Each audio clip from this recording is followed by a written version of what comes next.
en esta predicación. Oh Dios Padre misericordioso, Señor, sabemos que eres grande y sabio y amoroso y que estás en control de todo, Señor. Te damos gracias por ser nuestro Padre, te damos gracias por la salvación que nos diste, Señor.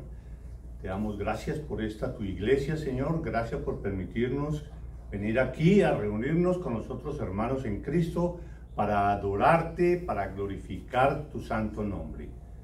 Te damos gracias, Señor, y pedimos la guía tuya y te oramos, Señor, que seas tú hablándonos a cada uno de nosotros lo que tú tienes en tu palabra para nosotros hoy.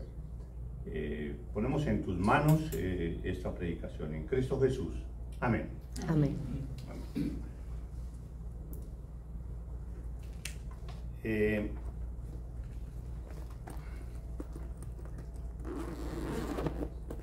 Segunda de Corintios Segunda de Corintios 13:5. Solo vamos a leer un versículo.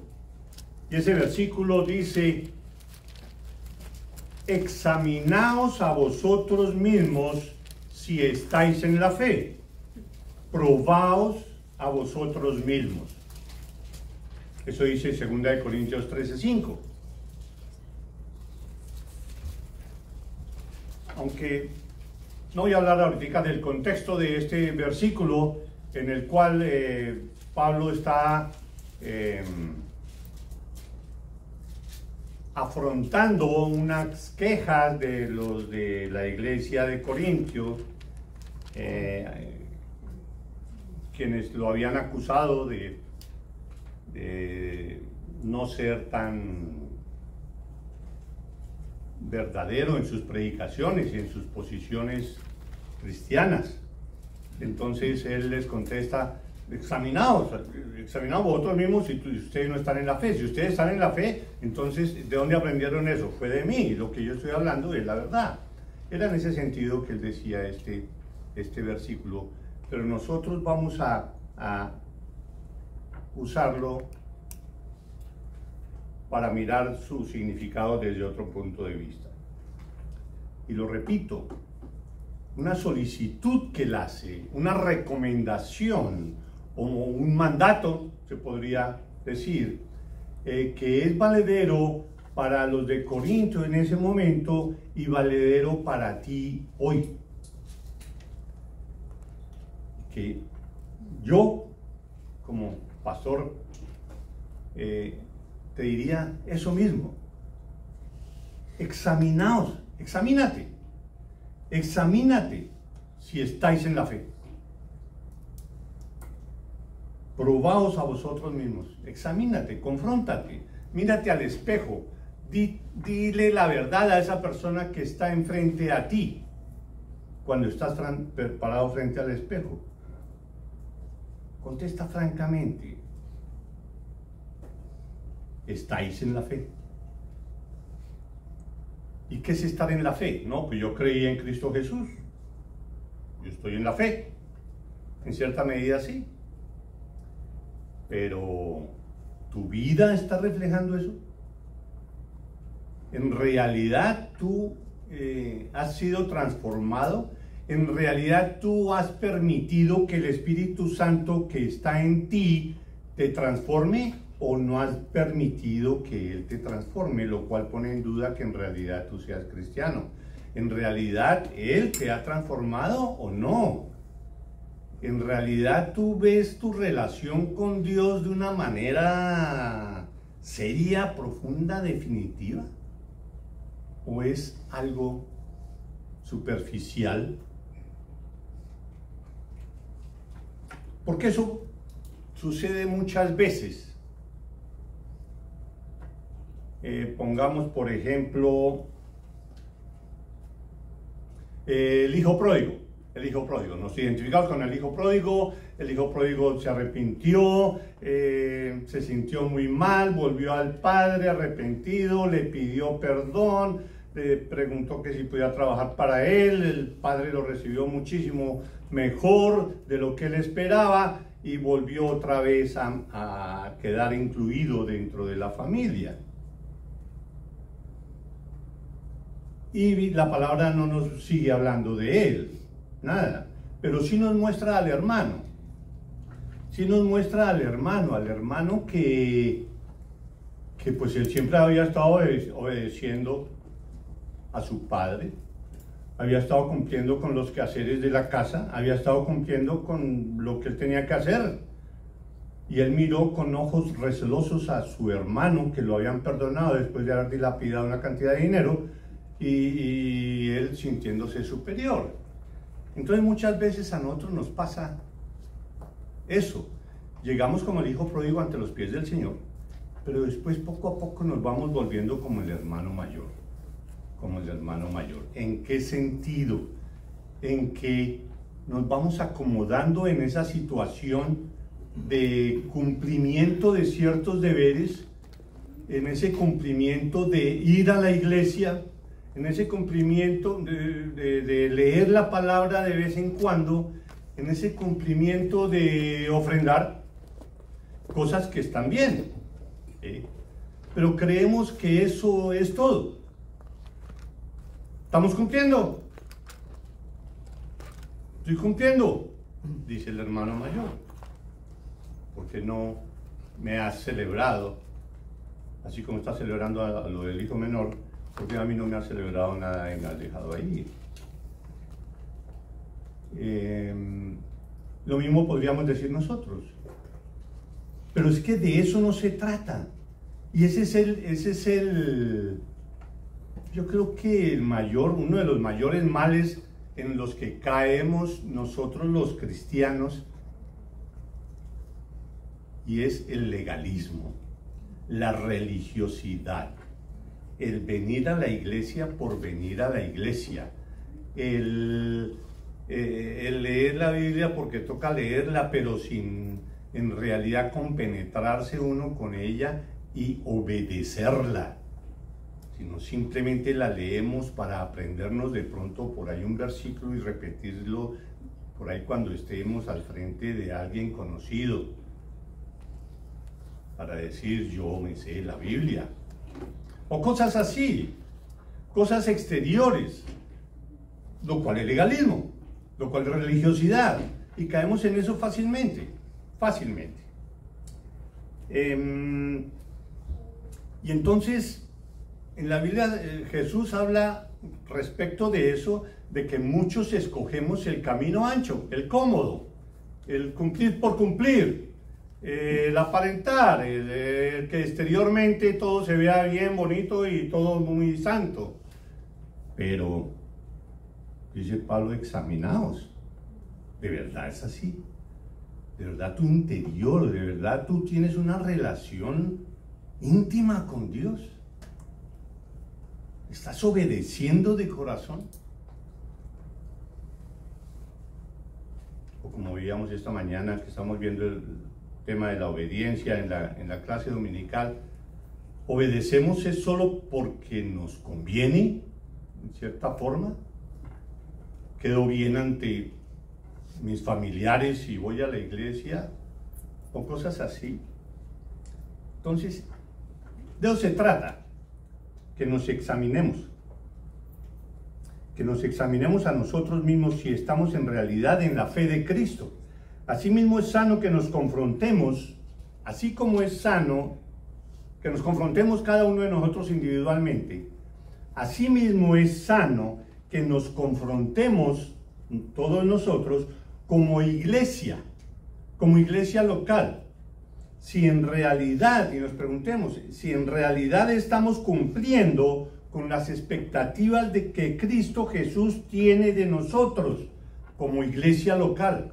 Nosotros somos una iglesia local, nosotros formamos parte de la iglesia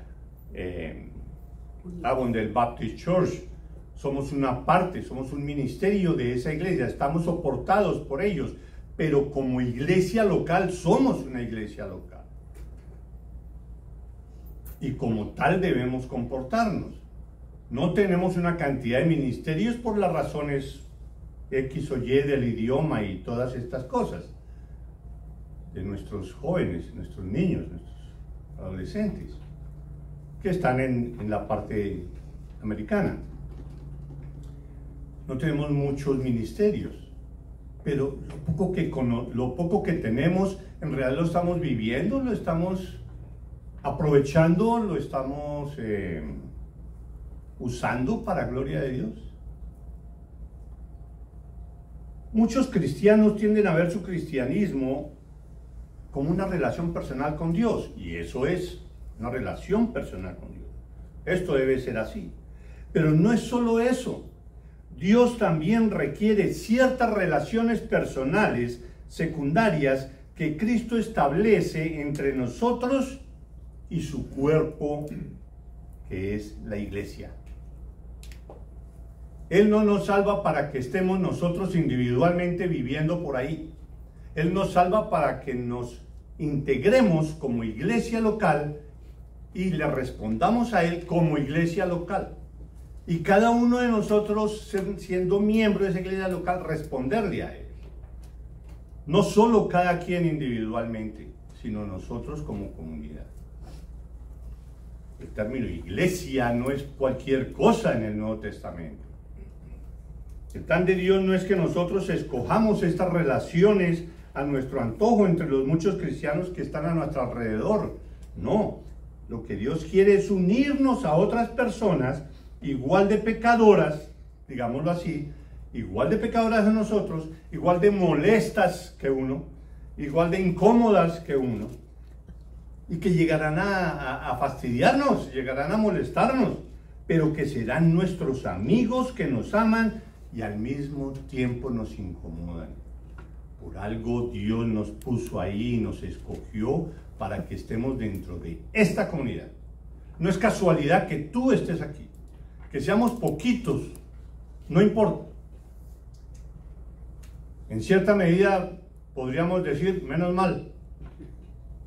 Porque si no tenemos relación entre nosotros, que somos poquitos, si no tenemos buena relación, si no nos amamos como Él quiere que nosotros lo hagamos, si no estamos cumpliendo, pues mejor que seamos poquitos. Pero de eso no se trata. Se trata de que así seamos bastantes o como sea, nosotros tenemos que cumplir con lo que Dios quiere de su iglesia. No es nuestra, es su iglesia. Revisemos lo que es un cristiano, en general. Un cristiano es alguien que ha sido perdonado de su pecado y reconciliado con Dios el Padre a través de su Hijo Jesucristo. Eso es obvio, todos lo conocemos. Esto ocurre cuando una persona se arrepiente de sus pecados y pone su fe en la vida perfecta, en la muerte sustitutoria y en la resurrección de Cristo Jesús, el Hijo de Dios. Eso es ser un cristiano. Es decir, que un cristiano es alguien que ha reconocido, que ha vivido adorando y amando otras cosas que no son Dios. Como por ejemplo, el dinero, carrera, familia, el placer, o incluso falsas religiones. ¿Sí? Reconocemos eso y entonces venimos a los pies del Señor en arrepentimiento y fe. Un cristiano es alguien que ha sido reconciliado con Dios por medio de Cristo.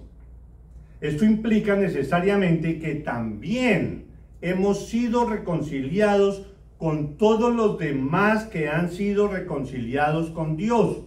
Esto no es solo de asunto personal, aunque sí, la salvación es personal y es única, es individual, pero no es para que tú sigas así, es para que formes parte de la familia de Dios.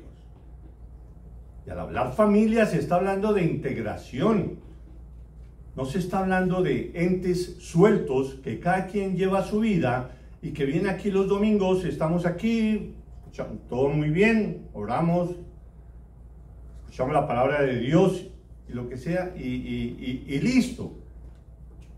Eso no lo es todo, eso no lo es todo. Esa familia de Dios. Ahora, todos los que pertenecen a Dios son conciudadanos y miembros de la familia de Dios. Debemos entender en profundidad eso, no solo de decirlo, somos la familia de Dios, somos familia. Esa familia de Dios es la que se llama la iglesia y que se conoce como la novia de Cristo. Casi nada. Y no es que la novia de Cristo sea cada uno de nosotros tomados individualmente. No, es el conjunto. Pero debemos tener claro que la unión o la suma de todos los cristianos, en general, pues todos formamos la iglesia universal. Y de eso se habla en la Biblia, y todos somos la novia de Cristo Jesús. Pero Dios ha establecido también que la vida cristiana se lleve a cabo en medio de una familia cercana y real, llamada la iglesia local. Ejemplo de lo cual encontramos en todo el Nuevo Testamento. Las cartas de Pablo a Corintios, a Efesios, a Tesalónica, a Colosas, las cartas de las 7 cartas, de las 7 iglesias que se hablan en Apocalipsis. En todas partes se habla de iglesia, iglesia, iglesia, iglesia. Todo eso son iglesias locales.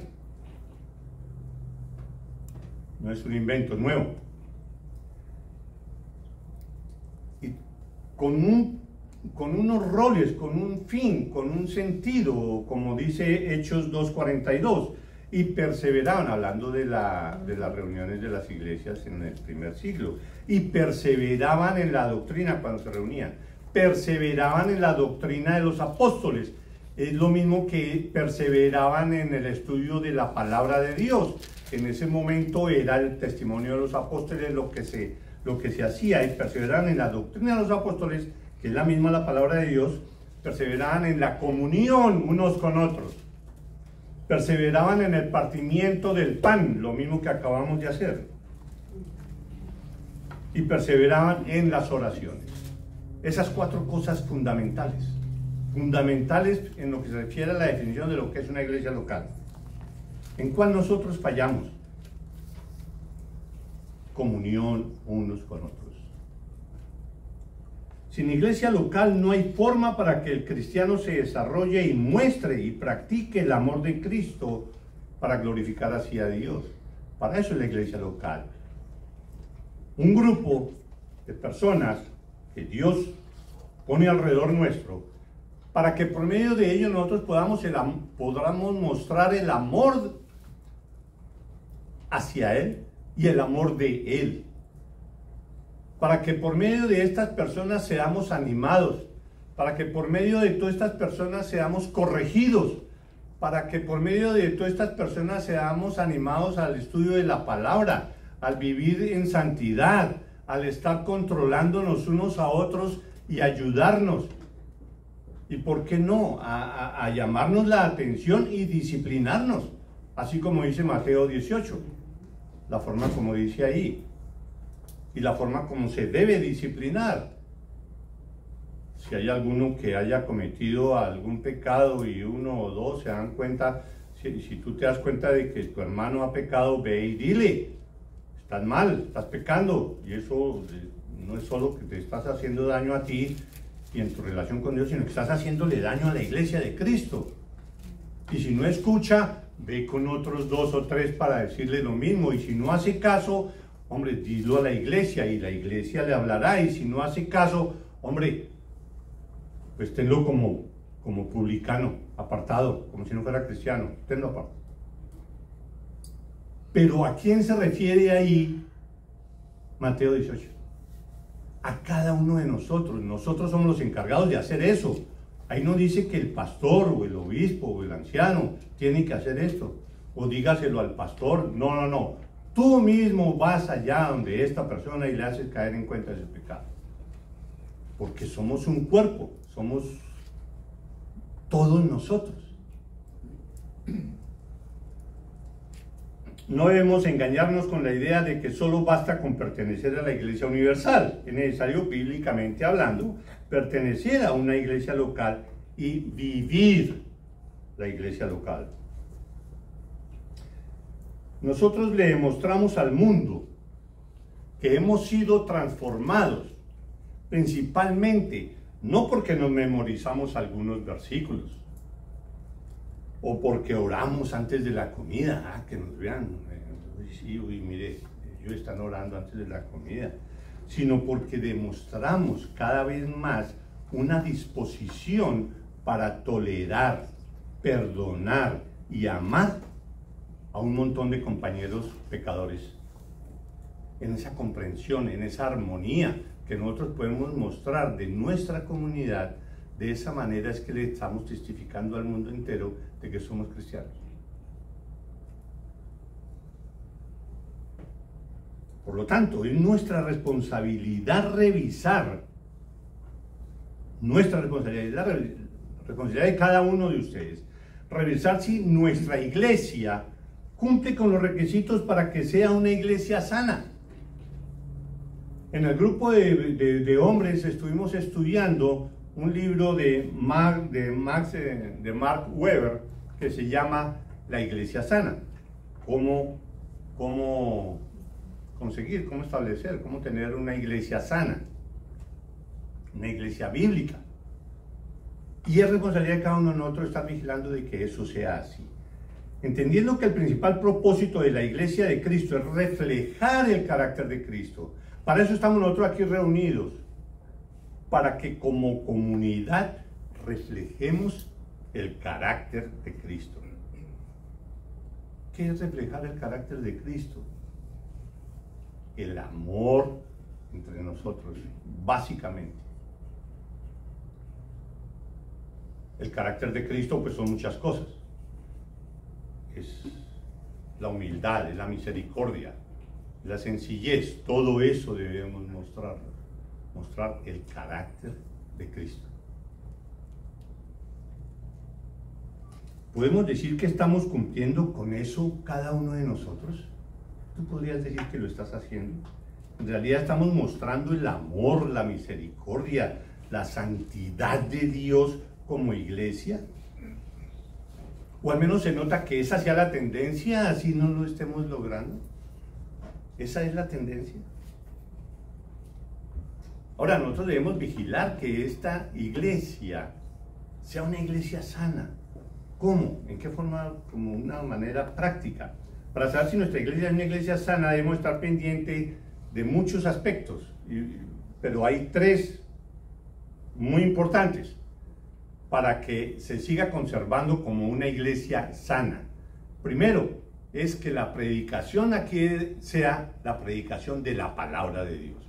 Que lo que se predique sea la palabra de Dios. No que lo que se predique sean historias que yo escuché o opiniones de otras personas respecto de la vida social y de la política o de deportes o lo que sea, y anécdotas y cosas así. Eso no es una iglesia sana, porque no se está predicando la palabra de Dios. Entonces, si en esta iglesia no se está predicando la palabra de Dios, no es una iglesia sana. Y si en algún momento caemos en eso, hay que hacer los correctivos del caso. Pero que lo que se predique sea la palabra de Dios. Que lo que estudiemos, lo que se prediquemos de la teología, el concepto de Dios y todo lo que encierra todo lo que Dios hace en nosotros, todo el proceso de salvación, cualquier otra doctrina que tengamos, que eso sea basado en la Biblia, o sea, que la teología sea bíblica, que nuestro concepto de Dios y de todo lo que Él hace por nosotros y para nosotros sea una acción bíblica, no cosas inventadas o imaginadas por nadie. Entonces, que la predicación sea de la palabra de Dios, que la teología y las doctrinas sean cuestión bíblica. Y por último, que expliquemos el Evangelio y que entendamos el Evangelio bíblicamente, no con añadiduras traídas de la mente de alguna persona. El Evangelio bíblico.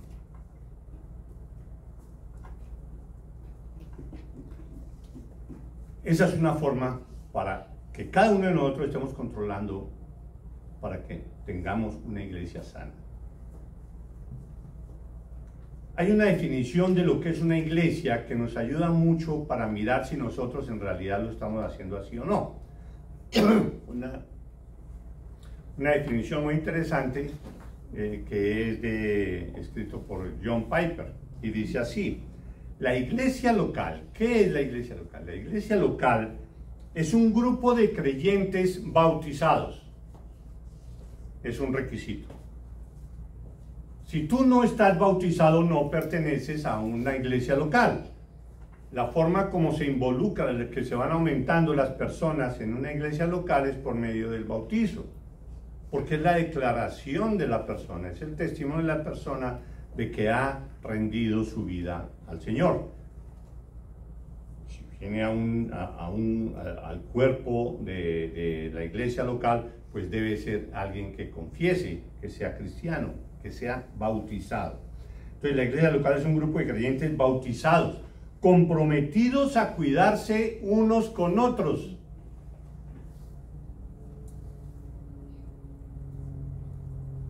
Repito, comprometidos a cuidarse unos con otros, cosa que en eso fallamos, porque nos preocupamos por nosotros y nuestro pequeñito círculo familiar, pero nada más, nada más. La iglesia local es un grupo de creyentes bautizados comprometidos a cuidarse unos a otros, que se reúnen regularmente para tres cosas. Primero, adorar a Dios a través de Jesucristo. Jesucristo siempre debe ser el centro de todo. ¿Para qué? Para glorificar a Dios. Si eso es así, estamos en una buena iglesia. Segundo, nos reunimos regularmente para ser exhortados por la palabra de Dios, no por el consejo de algún escritor conductista o positivista o lo que sea. No, que sea exhortados por la palabra de Dios. Y nos reunimos regularmente para celebrar las ordenanzas de Cristo. ¿Cuáles son las ordenanzas de Cristo? El bautismo y la cena, tal como lo hicimos hoy. Y todo esto bajo la guía de líderes debidamente constituidos. ¿Sí? Debe haber unos líderes que hagan eso. Y así como decía Hechos 2:42, que lo leímos anteriormente, que se reunían, perseveraban en la doctrina de los apóstoles, en la comunión unos con otros, en el partimiento del pan y en las oraciones. Lo mismo. Debemos estar vigilantes de esto. Tengamos en cuenta eso, hermano. Nuestro compromiso con la iglesia local es mucho más de lo que estamos haciendo cada uno de nosotros hoy en día. Es mucho mayor. Es mucho mayor. No debemos olvidar quiénes somos. Primera de Pedro 2:9 nos dice quiénes somos. Mas vosotros sois linaje escogido, real sacerdocio, nación santa, pueblo adquirido por Dios, para que anunciéis las virtudes de aquel que os llamó de las tinieblas a su luz admirable. Aquí no dice: vosotros sois linaje escogido, real sacerdocio, nación santa, pueblo adquirido por Dios, para que individualmente practiques el cristianismo a tu acomodo e individualmente. No, dice para que anunciéis las virtudes de aquel que os llamó de las tinieblas a su luz admirable, en medio de esa iglesia local a la que perteneces. ¿Para qué debemos estar preocupados por esto? Para que en algún momento, en el momento indicado, podamos decir, así como dice Apocalipsis 19:7, en algún momento, gocémonos y alegrémonos y démosle gloria, porque han llegado las bodas del Cordero y su esposa se ha preparado. ¿Podríamos decir eso ahorita? Que nosotros como iglesia local nos hemos preparado como comunidad para las bodas del Cordero. Llegará ese momento, ¿sí?, en que se irá a decir eso. Hermanos, cuando nosotros formamos parte de una iglesia como esta, así como lo es cada uno de los que estamos acá, entonces es un pacto que uno hace, es un pacto que uno hace con Cristo, y es un pacto que uno hace con cada uno de los miembros de la iglesia. Vamos a repartir un ejemplo de un pacto típico de una iglesia sana. Entonces, lo que dice allí en esta hoja es ese pacto, es una forma de plantear ese pacto. Y es algo que nosotros debemos estar leyendo continuamente a ver qué parte de eso no estamos cumpliendo.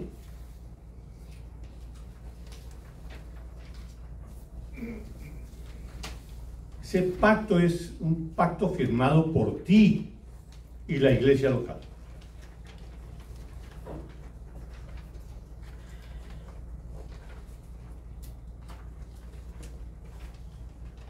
Y lo voy a leer bastante rápido para terminar.